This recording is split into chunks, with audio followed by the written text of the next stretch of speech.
नमस्कार सभी को। नमस्कार, मैं डॉक्टर कविता नोनिया स्वागत करती हूँ आप सभी का। आप सभी एस्पिरेंट्स जो दिसंबर 2025 में यूजीसी नेट जेआरएफ की एग्ज़ाम देना चाहते हैं और इस एग्ज़ाम के लिए आपको प्रिपरेशन करनी है, तो आप बिल्कुल सही प्लेटफॉर्म पर हैं।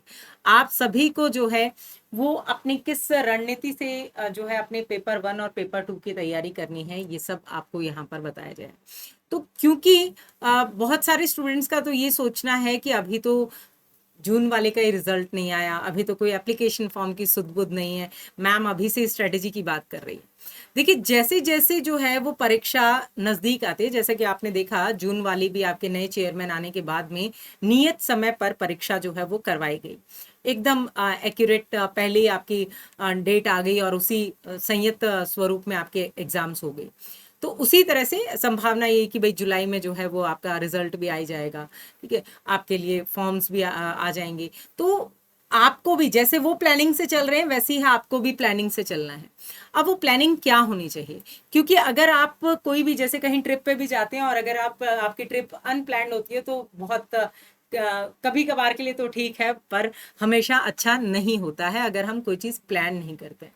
तो वैसे ही क्योंकि आपके भी यहाँ पर 2 पेपर हैं, पेपर 1 और पेपर 2, 2 पेपर हैं। अगर आप उनको दोनों को बैलेंस करके नहीं चलेंगे तो अनप्लान हो जाएगा और लास्ट टाइम में आप क्या हो जाएंगे, पैनिक हो जाएंगे, बहुत घबरा जाएंगे कि सिलेबस नहीं हुआ, पेपर 1 में भी 10 यूनिट हैं, पेपर 2 में भी 10 यूनिट हैं, कैसे करेंगे, ना तो अभी पीवाईक्यूज भी नहीं देखे, मॉक टेस्ट भी नहीं दिया। तो लास्ट टाइम जो होता है वो रिविजन के लिए होता है, प्रिपरेशन हमें पहले से ही करनी होती है। तो अब उसके लिए हमें क्या करना है, देखिए सबसे पहले हम बात करेंगे तो आपका पेपर 1 जो है उसमें आपको यूनिट्स देखने को मिल रही हैं। पेपर 1 में आपकी 10 यूनिट है, ठीक है। अब ये जो 10 यूनिट है इसमें से हर स्टूडेंट की 1-2 यूनिट तो अच्छी होती ही होती है, ठीक है, भले ही आपने नहीं पढ़ा हो, लेकिन किसी की मैथ्स अच्छी होती है तो किसी का रिसर्च अच्छा होता है, किसी की हायर एजुकेशन, किसी का कंप्यूटर अच्छा होता है, किसी की हर 1-2 यूनिट तो सभी को आती है, लेकिन सारी नहीं आती है। अब इसमें से प्रश्न आते हैं आपके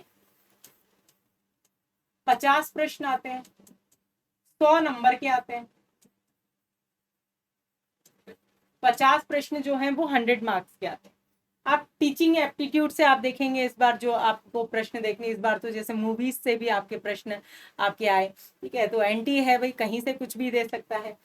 रिसर्च एप्टीट्यूड का देखिए, कॉम्प्रीहेंशन जो है मैं कहती हूँ कि सभी स्टूडेंट्स का सही होना चाहिए, चाहे वो पेपर 1 में हो चाहे पेपर 2 में हो, क्योंकि ये आपको आपके स्कोर को बढ़ाने में बहुत सहायक होता है। तो इसकी प्रैक्टिस आप अभी से शुरू कर लीजिए।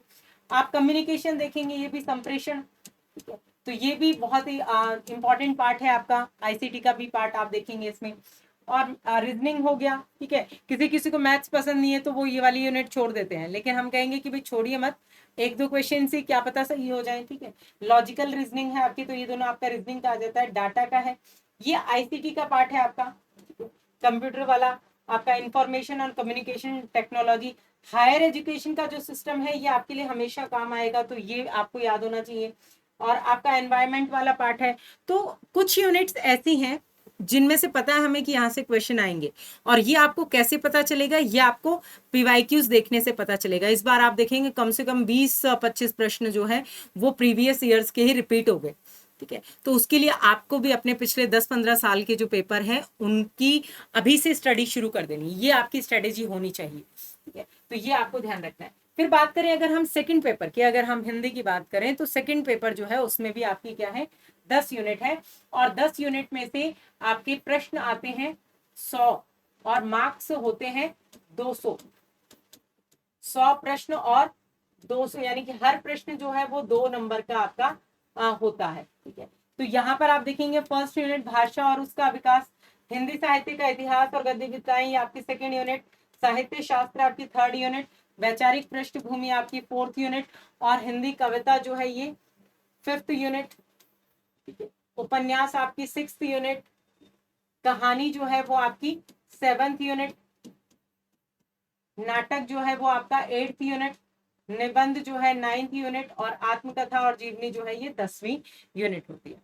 अब इसमें भी आपको क्या करना है, जैसे अभी आपको लग रहा है कि मैम सिलेबस चेंज होगा क्या, तो मैंने जैसा आपको बताया कि पूरा सिलेबस कभी भी चेंज नहीं होता है, 10-15% जो है वो ऊपर नीचे होता है, कोई टॉपिक हटा दिया, कोई टॉपिक जोड़ दिया, कोई रचना हटा दी, कोई जोड़ दी। तो आप ये देखिए कि हिंदी साहित्य का इतिहास वो का वही रहेगा, हिंदी की साहित्य का इतिहास कैसे बदलेगा, इतिहास तो जो है वही रहेगा। कबीर जी ने जो लिख दिया वो लिख दिया, दोबारा तो आएंगे नहीं लिखने। तुलसीदास जी ने जो लिख दिया वो लिख दिया, आदिकाल जो हो चुका है हो चुका है। तो हिंदी साहित्य का इतिहास नहीं बदलेगा, और हिंदी साहित्य के इतिहास के बिना साहित्य हो ही नहीं सकता। ठीक है, इसलिए आपको इसकी स्टडी शुरू कर दीजिए। ठीक है, साहित्य शास्त्र जिसमें भारतीय काव्य शास्त्र, पाश्चात्य काव्य शास्त्र, रस संप्रदाय, रीति संप्रदाय, अलंकार संप्रदाय, ये सारे संप्रदाय आप पढ़ना, तो ये इसमें कोई चेंजेस नहीं होंगे। वैचारिक पृष्ठभूमि, भारतीय नव जागरण हो गया, विभिन्न वाद हो गए, विचारधाराएं हो गई, मार्क्सवाद हो गया, आपका आपके मनोविश्लेषणवाद हो गया, इनमें कोई चेंजेस नहीं होने की संभावना। आपके जो उपन्यास हैं, आप उपन्यास सम्राट को तो छोड़ेंगे नहीं, तो पता ही है कि प्रेमचंद जी और ऐसे ऐसे रचनाकार जो हैं, जो अभी राइटर हैं, चाहे वो हिंदी कविता में है, चाहे उपन्यास में है, चाहे कहानी में है, नाटक में है, तो किसी की रचना ऊपर नीचे हो सकती है लेकिन बदली नहीं जाएंगी। इसलिए आप अपनी तैयारी अभी से शुरू कर दीजिए, क्योंकि सिलेबस बहुत लेंदी है, पेपर 1 भी है, पेपर 2 भी है, तो उसको आप प्लान करते हो। अभी आप 2-2 घंटे चाहे पढ़ लेंगे, ठीक है, कि 1 घंटा पेपर 1 दे दिया, 2 घंटे सब्जेक्ट पढ़ लिया, सुबह पढ़ लिया, शाम को पढ़ लिया, वर्किंग है तो बीच में मैनेज करके पढ़ लिया, फैमिली हाउसवाइफ है तो बच्चों के साथ में कैसे मैनेज करें तो थोड़ा थोड़ा पढ़ लिया, मेरी क्लासेस देख ली, और इस तरह से जो है आप तैयारी शुरू कर दीजिए। ठीक है, मैं सारी डिटेल को लेकर के आपकी क्लासेस लाइव जो है वो जल्दी शुरू करूंगी। उसके लिए आप सभी जो है वो चैनल को सब्सक्राइब कर लीजिए, बेल आइकन को प्रेस कर लीजिए, ताकि आपकी कोई भी इंपॉर्टेंट क्लास जो है वो मिस ना हो। ये मैंने एक आपका पैटर्न जो है आपकी स्ट्रेटेजी के लिए थोड़ा आइडिया इसके अंतर्गत, रफ आइडिया, जैसे कि भाई ये ऊपर नीचे हो सकता है, अप्रॉक्स लिखा है मैंने, जैसे फर्स्ट यूनिट में से अराउंड 10 क्वेश्चन देख लेंगे, तो ये 8 भी हो सकते हैं, कभी 5 भी हो जाते हैं। आप साहित्य शास्त्र में देखिए, वैचारिक पृष्ठभूमि है, हिंदी साहित्य का इतिहास, अगर आप देखेंगे तो हिंदी साहित्य के इतिहास से ही 5 से 10 यूनिट जो है वो सेकेंड यूनिट से ही निकली हुई है।